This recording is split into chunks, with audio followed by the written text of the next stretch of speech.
Okay, short film about Val's new chicken coop at her request, so I can get all the features in and she can tell her friends and whatever. So here we go.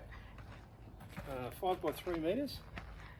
I think about 2.1 high, 2.7 high, inch weld mesh.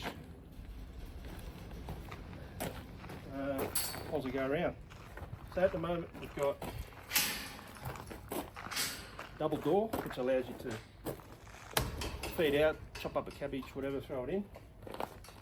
You can choose.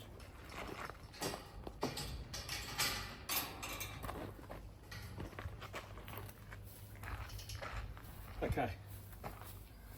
These 3 vents on the east, north and west side allow Val to ventilate depending on the weather. So pretty much she comes along, chooses the height that she wants, go halfway, all the way, independent, just so the chooks don't get too hot in the summer. It's not the cold that kills them, it's the hot. So that allows the place to be ventilated. We've oiled up the ramp just for a little bit of extra protection. We've given them an underneath sort of area just so they get a little bit more variation in their little habitat, and they can scratch away in there, etc. Val's put some sugarcane mulch at the bottom and a few herbs out of the garden to welcome them tomorrow.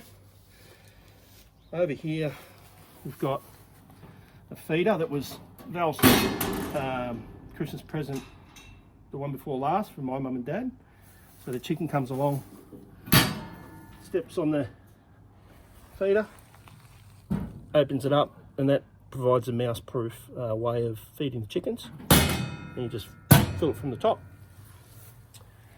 Okay, coming around to the west side.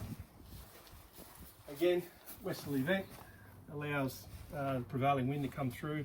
All the 3 vents are on different heights, so you create that nice bit of turbulence inside the hutch. We've got a bit of overkill. We've put a 1,000 litre tank in here with full overflow, which feeds these 4 little self-watering cups. So the hen comes along, has a bit of soda water or tonic, whatever, and it refills. For 4 tiny little cups like that, this is a bit of overkill, but that's what we do. Coming out of the south entrance exit, we come to Val's favourite area,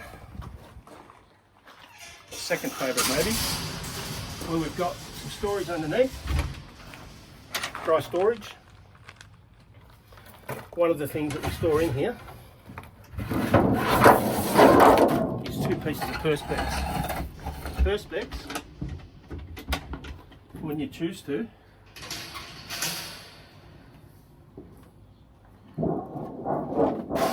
slides down in between 2 mesh like that, and creates a windproof barrier. And you can put them on 1 or 2, especially for the cold wind coming in via winter, or if you want to stop the howling summer winds coming through. Val's got that option. You put this back into storage, along with all the wheat that we got off my mum and dad up at the farm. It's about 35 kilos of wheat out of there from Dad's silo for the chickens. Right, now this area here allows you to open it fully, bring up your wheelbarrow if you need to, drop that down, rake it out. This actual hemp Val got, that's pretty much the world best practice stuff that you put in your hutch, so she tells me, and that just allows it to remain a little bit odour free, and it goes into your compost. You can just layer it like lasagna and just keep adding more hemp, and then maybe once a year turn it over if you choose. The roosts, this first roost allows the hens to jump up and then jump up again onto 2 different high roosts, so that's their highest point, obviously higher than the nest boxes, because when they want to nest, when they want to roost, they need to be at the highest point, so that stops them from roosting inside here, which is a no-no. And while you're there, stay there. I'll come around this side.